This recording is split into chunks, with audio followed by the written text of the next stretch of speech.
Sir Amaravati విషయంలో పవన్ కళ్యాణ్ ఇచ్చిన ఒక స్టేట్మెంట్ ఆసక్తికరమైన చర్చకు దారితీసింది. జై ఆంధ్ర అనండి. ఎందుకంటే అంటే మీరు జై అమరావతి అనే కొద్దీ మీ కష్టం మీ 30 ఎకరాలకు వెళ్ళిపోతుంది, 33,000 ఎకరాలకు వెళ్ళిపోతుంది. మీరు జై ఆంధ్ర అన్నప్పుడు 5 కోట్ల మంది ప్రజలకు వెళ్తుంది, మీ బాధ తెలుస్తుంది. మీరు జై అమరావతి అన్నప్పుడు నాకు మనసులో కలుగుకుండదు, వీళ్ళు ఇంత పెట్టేస్తున్నాను తర్వాత మాట్లాడటం వాళ్ళు జై ఆంధ్ర అని ప్రారంభించిన సంతోషం. అమరావతి అనకండి, జై ఆంధ్ర అనండి. ఎందుకంటే అంటే మీరు జై అమరావతి అనే కొద్దీ మీ కష్టం మీ 30 ఎకరాలకు వెళ్ళిపోతుంది, 33,000 ఎకరాలకు వెళ్ళిపోతుంది. మీరు జై ఆంధ్ర అన్నప్పుడు 5 కోట్ల మంది ప్రజలకు వెళ్తుంది, మీ బాధ తెలుస్తుంది.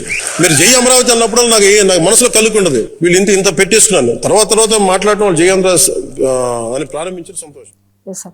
సార్ జై అమరావతి అనొద్దు, జై ఆంధ్ర అనండి. అమరావతి 33,000 ఎకరాలకు సంబంధించింది, ఆంధ్ర 5 కోట్ల మంది వ్యక్తులకు సంబంధించింది అన్నారు. ఈ కొత్త థియరీ ఏంటి సార్? అంటే ఇప్పుడు మనకు 2 నరేటివ్లు ఉన్నాయి ఆంధ్రప్రదేశ్ రాజకీయాల్లో.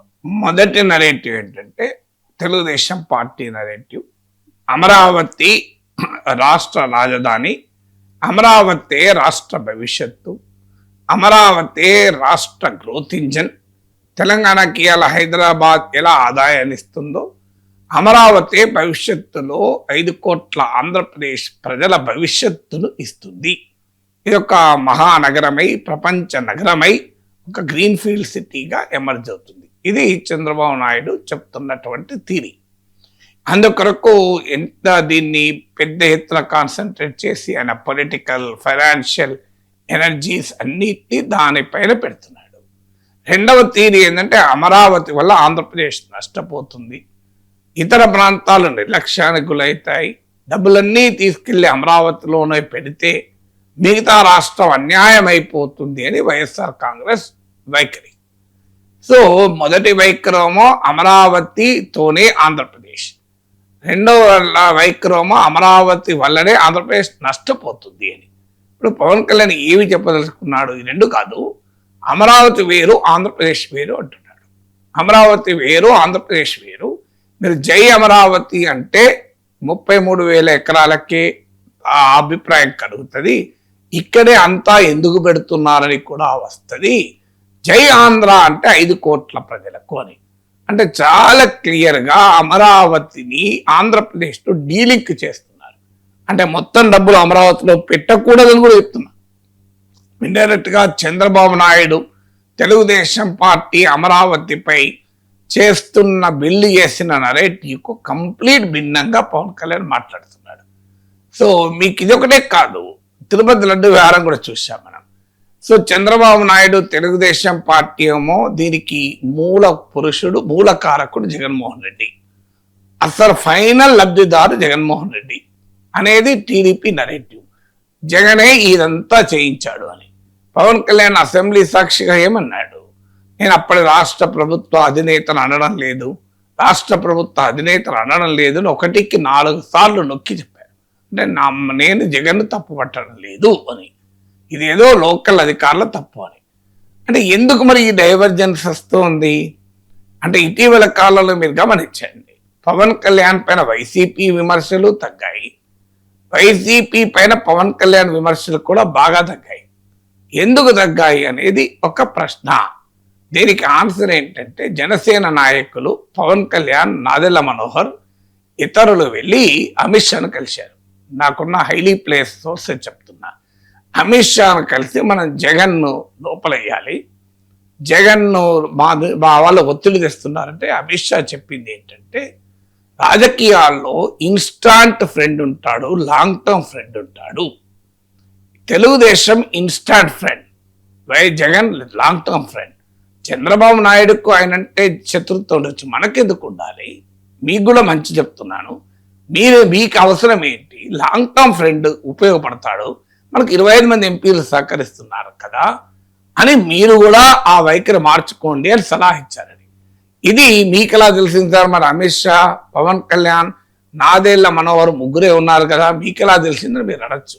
ఎస్, హైలీ ప్లేస్ సోర్సెస్ అంటే అమిత్ షా అని చెప్పాలి, పవన్ కళ్యాణ్ చెప్పాలి, నాదెళ్ల మనోహర్ చెప్పాలి, ఈ ముగ్గురు చెప్పాలి, మనకు తెలుసు. ఇది ఎలా తెలిసింది అంటే మీకు జనసేన కోర్ కమిటీ ఎమ్మెల్యేలు వీళ్ళందరి మీటింగ్లో ఇదే ప్రశ్న వచ్చినప్పుడు ఎమ్మెల్యేలందరినీ పంపించి కోర్ కమిటీని కూర్చుండబెట్టి పవన్ కళ్యాణ్ చెప్పింది అన్నా నా మనోరన్న అమిత్ షా ఏం చెప్పాడో ఒకసారి చెప్పండి అని చెప్పాడు. అక్కడి నుంచి సమాచారం అందరికీ. ఇది అంటే మీకు క్లియర్గా అప్పటి నుంచి మీరు గమనించండి, వైసీపీ వైఖరిలో చేంజ్ వచ్చింది. మీకు పవన్ కళ్యాణ్ పైన గతంలో టార్గెట్ చేయడం లేదని అనడం లేదు, గతంలో ఉన్నంత టార్గెట్ లేదు.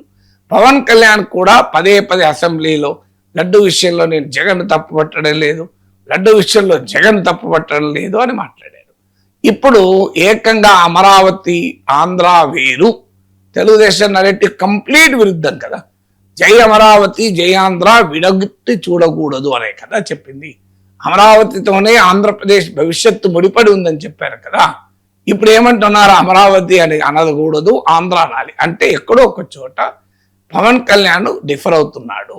అంటే అమరావతి పైన అత్యధిక కేంద్రీకరణ 2019 లాగా మీకు దెబ్బతింటామేమో అనే అనుమానం పవన్ కళ్యాణ్ కలుగుతుంది అనేది అర్థమవుతుంది క్లియర్గా.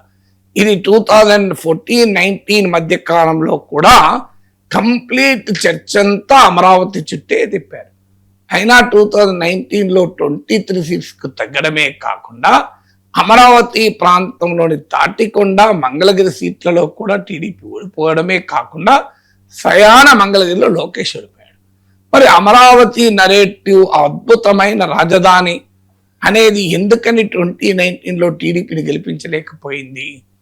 వాస్తవంగా రాజధాని అంశం ఒక ముఖ్యమైన అంశం. 2014లో చంద్రబాబు నాయుడు జగన్ పైన 2% మార్జిన్తో గెలవడం, కానీ అప్పటికిప్పటికి తేడా ఉంది. 2014-19 మధ్య కాలంలో నీకు రంగుల చిత్రాలు మీకు అలాగే టెంపరీ కన్స్ట్రక్షన్స్ తప్ప మిగతా యాక్టివిటీ లేదు. ఇప్పుడు 2024 నుంచి మిగతా యాక్టివిటీ కూడా వస్తుంది.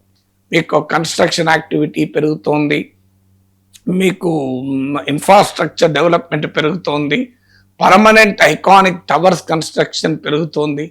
అందువల్ల అప్పట్లాగా ఇదేదో భ్రమరావతి అని అనటానికి అవకాశమే లేదు. ఇప్పుడు యాక్చువల్గా గ్రౌండ్ మీద జరుగుతుంది. అందువల్ల మరి అయినా అమరావతి వల్ల నష్టమవుతుందని ఎందుకు అభిప్రాయం వస్తుంది? దీనికి కారణం ఏంటంటే ఆ కేంద్రీకరణ మిగతా ప్రాంతాల్లో ఎలినేట్ చేస్తుందా, ఉత్తరాంధ్రలో రాయలసీమలో ఏమైనా నెగిటివ్ అవుతుందా అని. అయితే అమరావతిని రాజధానినే దెబ్బతీసి అమరావతిని ఘోరంగా టార్గెట్ చేసి వైసీపీ కూడా నష్టపోయింది. అంటే ప్రజలు బ్యాలెన్స్ కోరుతున్నారు, ప్రజలు ఎటు ఎక్స్ట్రీమ్ కూడా ఆశించడం లేదు. అంతా అమరావతిలో పెట్టడాన్ని సమర్థించరు, అమరావతి అవసరమే లేదు అనడాన్ని సమర్థించరు. ఇది గనక పవన్ కళ్యాణ్కు బహుశా అభిప్రాయం కలిగిందా? అందువల్ల అమరావతిని కంప్లీట్ గా టార్గెట్ చేసి వద్దనుకోని జగన్ దెబ్బతిన్నాడు, అమరావతి మాత్రమే కావాలనుకోని చంద్రబాబు దెబ్బతిన్నాడు 2019లో. 2024లో అమరావతిని అటాక్ చేసి జగన్ దెబ్బతిన్నాడు. కనుక మనం ఈ రెండింటి మధ్య బ్యాలెన్స్ చేసుకుంటేనే రాజకీయంగా లాభం అనే అభిప్రాయానికి ఏమైనా పవన్ కళ్యాణ్ వచ్చారా? ఎందుకంటే జై అమరావతి అనకండి, జై ఈ రెండింటి మధ్య పోలిక ఏంటి? ఇప్పుడు జై అమెరికా జై అమరావతి అనకండి, జై ఆంధ్రప్రదేశ్ అనండి. జై అమరావతి జై ఆంధ్రప్రదేశ్ వేరు వేరు కాదు కదా. అమరావతి ఎక్కడ కడుతున్నారు? ఆంధ్రప్రదేశ్లో కడుతున్నారు కదా. అంటే ఇప్పటికే అమరావతి పైన ప్లాట్లు ఇంకా రైతులకు ఇవ్వలేదన్న విమర్శ వస్తుంది. మీకు కన్స్ట్రక్షన్ కాస్ట్లు విపరీతంగా ఉన్నాయని వార్తలు వస్తున్నాయి. ఆఖరికి ఇటీవల డీజిల్ కూడా సామాన్య ప్రజలకు అందకుండా అమరావతిలో కాంట్రాక్టర్లకు డైవర్ట్ చేసింది అన్నది కూడా పెద్ద విమర్శకు దారి తీసింది. అసలు ఇవన్నీ కూడా అమరావతి కాకుండా మిగతా ప్రాంతాల అభివృద్ధి దెబ్బతింటదా అనే అనుమానాలు వ్యక్తమవుతున్న కాంటెక్స్ట్ ఇవన్నీ చూసిన తర్వాత ఇప్పుడు మళ్ళీ సెకండ్ పోలింగ్, థర్డ్ పోలింగ్, ఇంకెన్ని పోలింగ్ ఉంటో తెలియదు. ఆ రోజేమో 33,000 ఎకరాలతో అద్భుతమైన ప్రపంచ స్థాయి రాజధాని కడతామన్నారు. ఇప్పుడేమో అది మున్సిపాలిటీకే సరిపోతుంది అంటున్నారు. సో ఇవన్నీ కూడా అమరావతి పైన ప్రజల్లో ప్రశ్నలు లేవనెత్తుతున్నాయి. కనుక టీడీపీకి తగిలే రాజకీయ బిల్లు జనసేన కూడా షేర్ చేసుకోవాల్సి వస్తుంది. కనుక తాను డీలింక్ అవుతున్నాడా? నేను ముందే చెప్పాను అమరావతి జై అమరావతి అనద్దని అనేటువంటి స్టాండ్ ఏమైనా పవన్ కళ్యాణ్ తీసుకుంటున్నాడా అని. లేకపోతే దీని వివరణ ఏంటి? అమరావతి వేరు, ఆంధ్రప్రదేశ్ వేరు అని ఎందుకు చెప్తున్నారు? జై అమరావతి అంటే అక్కడే పెడుతున్నారన్న భావన కలుగుతుంది. జై ఆంధ్రప్రదేశ్ అనాలి అని ఎందుకు అంటున్నాడు? అమరావతి లేని ఆంధ్రప్రదేశా, అమరావతి ఉన్న ఆంధ్రప్రదేశా, అమరావతి ఆంధ్రప్రదేశ్ విడగొట్టగలమా అనే చర్చకు దారి తీస్తుంది కదా.